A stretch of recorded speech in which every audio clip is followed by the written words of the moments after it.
ऐसा है जैसे वैसे तो सब लोग अब जानते ही हैं कि पंजाब में एक आंदोलन चल रहा है, किसान आंदोलन। लगभग साल से ज़्यादा टाइम हो गया उसको, और वो उसी कंटिन्यूटी में है जो पहले ये 14-15 महीने पहले आंदोलन चला था, किसान आंदोलन जो दिल्ली की बॉर्डर पे चला था। और उसकी कंटिन्यूटी हम समझते हैं कि ये जो चल रहा है वहाँ हरियाणा के बॉर्डर पे, क्योंकि हरियाणा ने क्रॉस नहीं करने दिया आंदोलन। वो लोग तो दिल्ली आना चाहते थे, फिर वो वहीं बैठे रहे। पहले तो इनका ये इल्ज़ाम था कि आप ट्रैक्टर ट्रालियों में नहीं जा सकते, तो फिर उन्होंने कहा कि चलो नहीं ट्रैक्टर ट्रालियों से जाते तो हम पैदल चले जाते हैं। उन्होंने 100-100 का जत्था बनाया कि हम 100-100 का जत्था ही जाएंगे, ज़्यादा जाएंगे भी नहीं, पैदल चले जाते हैं। फिर उनको पैदल भी नहीं जाने दिया, उनके ऊपर भी शेलिंग हुई, काफ़ी लोग जख्मी हुए, वाटर कैनन हुआ और सब कुछ हुआ, तो वो भी नहीं चला। तो फिर जब सब तरह से आदमी निराश हो जाता है ना, हताश हो जाता है, कोई बात सुनने वाला ही नहीं है तो कैसे सुनाई जाए।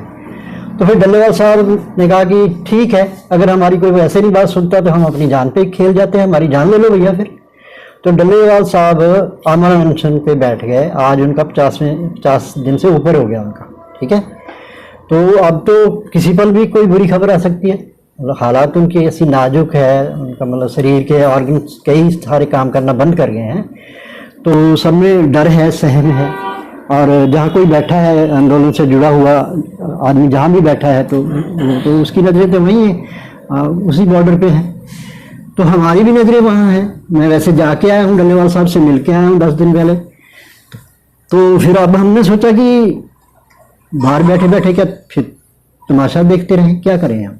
कोई घटना घटती है तो कौन जिम्मेदार होगा? सरकार ही जिम्मेदार होगी, और कौन जिम्मेदार होगा, क्योंकि सरकार से ही डिमांड है, सरकार ने ही पूरी करनी है। एमएसपी की डिमांड जो है वो केंद्र सरकार ने पूरी करनी है, और कोई कर ही नहीं सकता। तो जो एमएसपी की डिमांड है जो केंद्र ने पूरी करनी है, तो आंदोलन है भी केंद्र के खिलाफ था, और वो जा भी दिल्ली को रहे थे। ये तो हरियाणा वालों ने खाम में उनको बीच में रोक लिया, और अब सुप्रीम कोर्ट ने इंटरवीन किया, सुप्रीम कोर्ट में केस चला गया। तो वो जो इंटरवीन कर रहा है सुप्रीम कोर्ट, तो वो भी कायदे से नहीं कर रहा, वो डायरेक्शन पंजाब गवर्नमेंट को दे रहा है। पंजाब गवर्नमेंट उसमें क्या करे? पंजाब गवर्नमेंट कह रहा है कि डल्लेवाल जी को उठा के लेके जाओ, इनको हॉस्पिटल में ले जाके इनकी ट्रीटमेंट करो।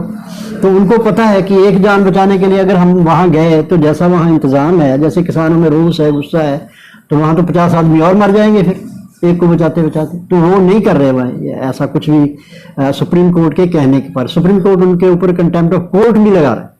तो अगर अभी हमें वो मंजूर है, वो तरीके भुगत लेंगे, हम सजा ले लेंगे, लेकिन हम ऐसा नहीं कर सकते जो आप हमें कहते हैं। एक्चुअल में सुप्रीम कोर्ट भी खिला रहा है इधर उधर।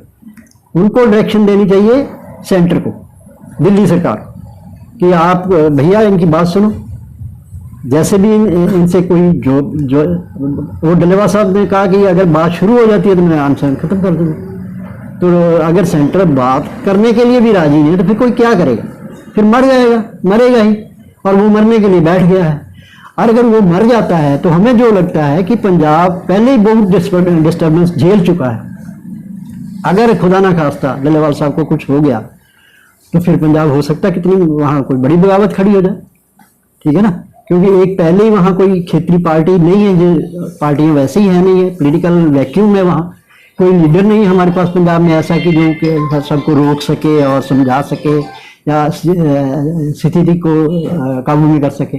तो ऐसे जो हालात हैं वो किसी भी बड़ी घटना को जन्म दे सकते हैं। तो आपका जत्था, जैसे आप रामपुर बिलासपुर से शुरुआत कर रहा है, क्या लगता है पूरे देश भर से ये जत्थे निकलेंगे उनके लिए? देखो, हमारी एक पहल है, हमारे एक इतिहास में ना एक चैप्टर है, छोटे साहिबजादों की शहादत हुई जब फतेहगढ़ साहब में, तो जब उनको फतवा सुनाया गया ना, तो उसमें नवाब थे एक मलेरकोटला के, उसका भाई जंग में मारा भी गया था गुरु गोविंद सिंह के साथ, सीधी जंग में। तो उसको कहा गया कि तुम्हारे भाई को मारा है गुरु गोविंद सिंह ने, तो तुम अपना बदला ले लो इनसे, छोटे साहिबजादों से। तो उसने कहा कि नहीं, अगर मैं लड़ूंगा तो गुरु गोविंद सिंह से लड़ूंगा, ये तो छोटे बच्चे हैं, इनसे क्या दुश्मनी, और जो तुम कर रहे हो बच्चों के साथ वो सही नहीं कर। इसको हमारे पंजाबी में हादा नारा कहते हैं भी। उसने कहा कि नहीं, मैं इस जुल्म में आपके साथ नहीं। तो जब पार्टीशन हुआ देश का, पूरे देश से मुसलमानों का, पंजाबियों का, सिखों का और मुसलमानों का आपस में खूब मारकाट हुई, सब कुछ हुआ, लेकिन नवाब मलेरकोटला के इलाके में जो मुसलमान चला गया, कहीं से भी चला गया, उसको किसी ने नहीं छुआ। सिखों ने उस एरिया की हिफाजत की। आज भी मलेरकोटला वैसे ही बस रहा है। हमारा ये प्रयास सिर्फ इतना है कि इस ऐसी घड़ी में जब कोई सुन नहीं रहा, तो हम अपनी तरफ से कुछ तो कहें, कुछ तो करें, जो हमसे बन पाता वही करें। हम और कुछ नहीं कर सकते तो हम प्रधानमंत्री जी को जाके ज्ञापन ही दे दें। इसमें तो हम हमारा कोई किसी से लड़ाई झगड़ा या कोई ऐसा है नहीं। हम तो सिंपल पैदल मार्च करेंगे, शांति मार्च है हमारा। हम दिल्ली जाएंगे प्रधानमंत्री के आवास पर। अगर प्रशासन ने रोका आपको तो उसके नहीं, जो प्रशासन रोकेगा तो फिर हम वो तो नहीं करेंगे जो वहाँ पंजाब पे हो रहा है। हम बैठ जाएंगे, सड़क पे बैठ जाएंगे, जब वापस आ जाएंगे क्या करेंगे फिर हम। हैरी भाई क्या कहेंगे आप भी इस यूनिट में शामिल हैं और पहले भी आप कई सारे मामलों में जो है आगे बढ़ चुके काम किया है, क्या मानते हैं, किस तरह की, किस नज़र से देख रहे हैं आप? देखिए, मैं इसे इस तरीके से देख रहा हूं कि हमारी मांग कोई अलग देश की तो नहीं है, हमारी मांग किसी अलग प्रदेश की भी नहीं है।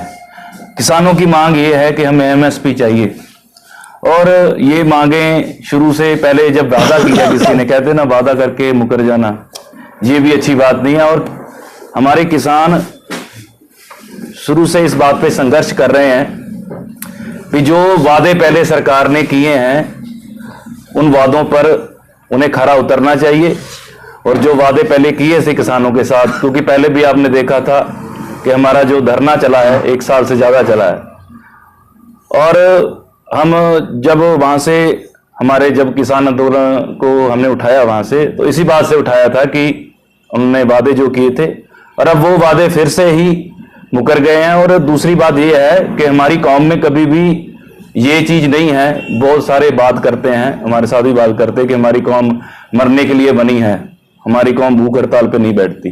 ये किसी कौम का मसला नहीं है, मैं ये बात आपको स्पष्ट कर दूं, ये किसानों का मसला है। और दूसरी बात ये होती है, जब हम कोई भी ऐसा स्टेप उठाते हैं, हमारा जो मीडिया है वो हमें खालिस्तानी बता देता है, आतंकवादी कह देता है। हमारे पास कोई ऑप्शन नहीं है कि हम कुछ भी कर सकें। और डल्लेवाल साहब की मैं इस बहादुरी पे बहुत ज्यादा प्रेज करता हूं कि ऐसे योद्धे हमें चाहिए, हम इन्हें खोना नहीं चाहते। हम चाहते हैं कि डल्लेवाल साहब हमारे साथ रहें। और मेरा, हमारे जो यूपी के जितने भी आगू हैं, जो यहाँ पे लीडर हैं, उनसे एक, मैं तो बहुत छोटा हूं, उनसे मैं बेनती कर सकता हूं, प्रार्थना कर सकता हूं कि आप सारे इकट्ठे होके इस डल्लेवाल साहब के साथ चलें, और हमें जाकर, यहां से जाकर पहले डल्लेवाल साहब की जो मर पे बैठे हुए हैं उसे तोड़ना चाहिए। हमें इकट्ठे होके उन्हें कहना चाहिए कि हम आपके साथ हैं, आप हमारे साथ लड़ो। मैं इसी बात पे, एक ये मेरा गीत आया था, उसकी मैं 2-4 लाइनें आपको सुनाता हूं। कह रहा है, हो किन्ने पुत मामा वे शहीद हो गए, फर्क ना कोई सरकार ते पे है। हो किन्ने पुत मामा वे शहीद हो गए, फर्क ना कोई सरकार ते पे है। उस देश दे हालात दसो की होणगे, अन्नदाता जी दा भुख हड़ताल ते पे है। उस देश दे हालात दसो की होणगे, अन्नदाता जी दा भुख हड़ताल ते पे है। ये मेरे लफ्ज थे जो डल्लेवाल साहब के लिए हैं, और मेरे से बहुत बड़े यहाँ पे बैठे हैं, उनकी बातें मैं सुनने आया हूँ और उनसे बहुत कुछ सीखने के लिए आज मैं यहाँ बैठा हूँ। सैकड़ों किसानों की जान जा चुकी है इस आंदोलन में, और कितने किसानों को अपने प्राणों की आहुति देना पड़ेगी अपनी मांगे मनवाने के लिए। सरकार के कान पर जूं तक नहीं रेंग देगी। मैं उसी बात का जिक्र इस गाने में कर रहा हूँ कि उस देश के हालात क्या हैं जिसका अन्नदाता सड़क पर भूख हड़ताल पे इस बात पे बैठा है कि हमें एमएसपी दे दें, हमारे रेट दे दें, क्योंकि खर्चे बहुत ज्यादा हैं खेती में और बचता कुछ भी नहीं है, क्योंकि हम भी किसान परिवार से हैं। मेरी लाइन, बेशक कलाकार हूं, सिंगर हूं, और मेरी जो पैदावार हम जो करते हैं, हमें जो इनकम है वो खेती से ही जुड़ी हुई है। और कहीं ना कहीं अगर मैं सिंगर भी बना हूं या कुछ भी किया है, उसमें किसानी का बहुत योगदान है, क्योंकि मेरे फादर साहब भी आए हैं, एक किसान हैं, मैं किसान का बेटा हूं, और हमने सब कुछ देखा है और जीरो से हम शुरू कर रहे हैं। मेरी बेनती है, सरकार से निवेदन है, हम कुछ नहीं मांग रहे। हमें जो आपने वादे किए थे, जो आपने उस दिन वादे किए थे हमारे किसानों के साथ, उस वादों को पूरा करें। हम आपके साथ हैं और मेरी बेनती है, जो भी हमारे आगे लीडर हैं, हम इकट्ठे होकर चलें और इस मोर्चे को जो हरदीप सिंह डिबडिबा बापू जी ने ये ऐलान किया है, इसके साथ हम चलेंगे और जब तक सांस चलेगी हम किसानों के साथ हैं। इसमें मैं हरी जी की बात को आगे बढ़ाऊंगा कि अपील हम क्लियरली करना चाहते हैं। एक तो अपील हमारी है डल्लेवाल साहब को कि आप प्लीज आप अपना मरनवत छोड़ दें, क्योंकि हमें लीडर रोज नहीं बनते।